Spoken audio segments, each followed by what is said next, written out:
Cerita novel Kaisar Penentang Langit. Selamat menyimak dan menikmati. Bab 3039. Sekte Pembunuh Darah. Bahkan guilotin darah pun menarik napas dalam-dalam. Kemunculan sekte pembunuh darah akan mengubah dunia. Ini adalah kekuatan yang tak bisa diabaikan, dari zaman kuno hingga sekarang. Sebuah sekte yang didedikasikan semata-mata untuk membunuh demi dirinya sendiri. Sekte ini berasal dari warisan yang diwariskan Dewi, abadi dan tak terhancurkan. Siapa yang ingin membunuhku? Guilotin darah meraung, tatapannya menyapu ke segala arah. Sekte pembunuh darah tanpa emosi, seorang kultivator pasti telah mengulurkan harta karun, berniat membunuhnya. Sekte pembunuh darah adalah kekuatan papan atas, namun mengapa aku merasa begitu tak berarti? Seorang pemuda berbicara dari puncak yang jauh. Hati-hati dengan ucapanmu, seorang kultivator tua menegurnya. Sekte pembunuh darah biasanya tetap tak terlihat, mencerminkan sedikitnya dendam dan keluhan di dunia, tetapi itu tidak berarti mereka lemah. Setiap era besar menandai momen terhebat sekte pembunuh darah. Di dunia ini, tak seorang pun yang menjadi target sekte pembunuh darah selamat. Hanya satu kalimat ini saja sudah mengguncang semua orang. Bukankah itu artinya, para kultivator muda menatap guilotin darah? Beberapa praktisi yang lebih tua sudah memperkirakan hasilnya. Sekte pembunuh darah tidak pernah kembali dengan tangan kosong. Sekali mereka menyerang, mereka membunuh. Tetesan darah benar-benar ngeri. Berasal dari masa 2 juta tahun yang lalu, ia tahu betul prestise sekte pembunuh darah. Konon bahkan Samsara pun pernah dibunuh oleh sekte pembunuh darah di era itu, lebih dari 2 juta tahun yang lalu. Jadi, siapakah dia? Kekuatan sekte pembunuh darah tak terhentikan. Dengan dentang, ia memusatkan energi darahnya sendiri, bergerak, dan mencoba merobek kehampaan. Tujuannya bukanlah gerbang darah, melainkan pemakaman Wuji. Pilihannya tepat. Setelah diincar oleh sekte pembunuh darah, kembali ke gerbang darah pun sia-sia, kematian tak terelakkan. Hanya dengan menuju ke pemakaman Wuji dan memasukinya ia bisa berharap untuk selamat, tetapi harapan itu pun sangat tipis. Beberapa praktisi yang lebih tua mengatakan hal ini. Mendengar ini, para praktisi muda semakin terkejut. Apakah sekte pembunuh darah telah mencapai titik ini? Sekte pembunuh darah tak pernah gagal. Mereka mungkin tak bisa membunuh sekali, tetapi pada akhirnya mereka akan membantai. Inilah sebabnya, selama berabad-abad, sekte pembunuh darah telah menanamkan rasa takut di semua sekte. Dengan desiran, saat guilotin darah merobek kehampaan, kertas kuning itu pun berlalu. Itu hanyalah selembar kertas, namun di dalamnya terpancar aliran niat membunuh yang tak berujung. Tulisan tajam, bunuh, di kertas. Itu, mencapai guilotin darah. Menghadapi kertas ini, guilotin darah mengerahkan seluruh kekuatannya, bahkan menghunus senjata reinkarnasi setengah langkah. Aura berdarah yang pekat terpancar dari senjata itu. Dengan desiran, kertas kuning itu menjadi sangat tajam. Saat bersentuhan, kertas itu menyerupai pedang paling tajam di dunia, mengiris senjata itu menjadi dua. Bahkan, kertas itu memenggal kepala guilotin darah. Darah menyembur keluar, menodai udara dengan warna merah tua. Wakil ketua klan darah, menatap para kultivator, langsung hancur berkeping-keping.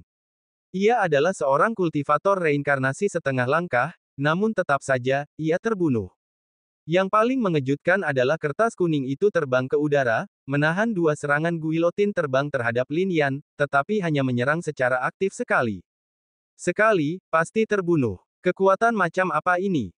Bahkan sekarang, tak seorang pun bisa melihat dengan jelas keberadaan orang yang menyerang. Mereka bahkan tidak tahu apakah itu manusia, iblis, atau kultivator binatang.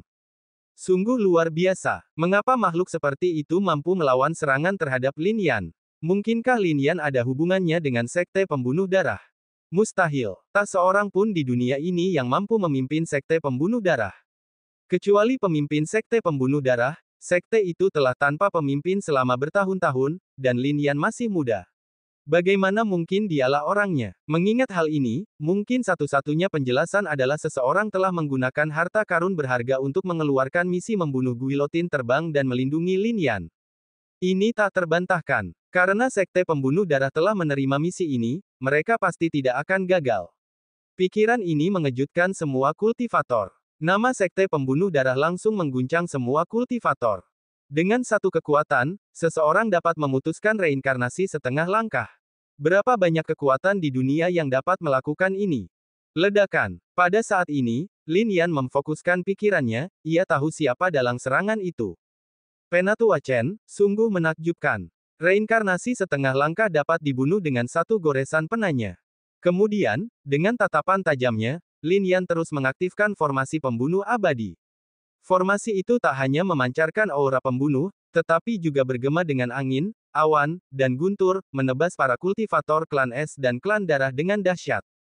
Ci. Di tanah, bagaimana mungkin para kultivator klan es dan klan darah menahan serangan gencar itu? Terutama para kultivator klan darah, yang mengandalkan darah manusia di negeri ini untuk memperkuat diri.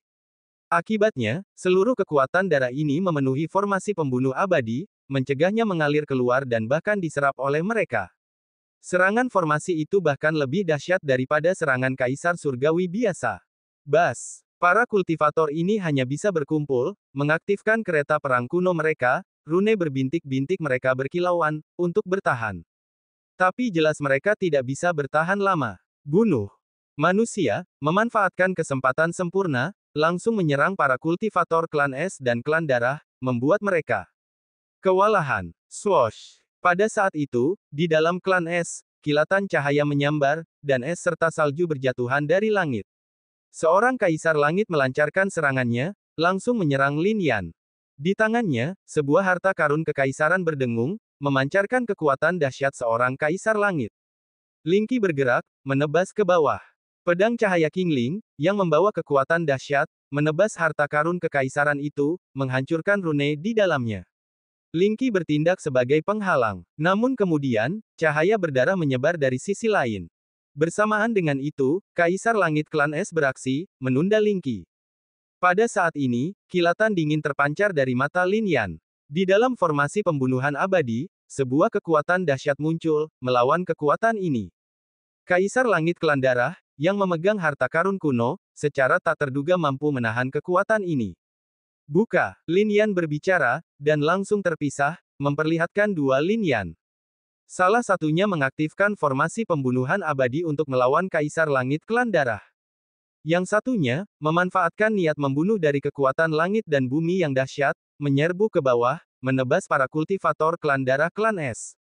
Amarah membunuh Lin Yan bagaikan serigala di antara domba, tak terhentikan.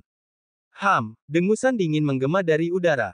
Dan sesosok langsung muncul. Pria tua itu, dengan ekspresi dingin dan aura dingin, benar-benar berdiri di depan Lin Yan di bawah. Kaisar Langit. Ada Kaisar Langit lainnya. Apakah klan es juga akan bertarung dengan seluruh klannya? Tak seorang pun menduga adegan ini. Karena kita tak bisa menghentikan pertempuran, maka klan es juga akan bertarung dengan seluruh klannya. Kaisar Langit berbicara, suaranya penuh keagungan. Situasi di hadapannya tak terkendali. Jika Kaisar Klan Es tidak memimpin rakyat untuk bertindak, Klan Es akan sepenuhnya dikalahkan hari ini dan sepenuhnya dimusnahkan di era yang hebat ini. Ini adalah sesuatu yang sama sekali tak ingin ia lihat. Boom! Di bawah, suara pertempuran meraung, dan es sekali lagi menutupi ribuan mil. Sebuah kereta es kuno menyerang, dan para elit Klan Es juga telah tiba.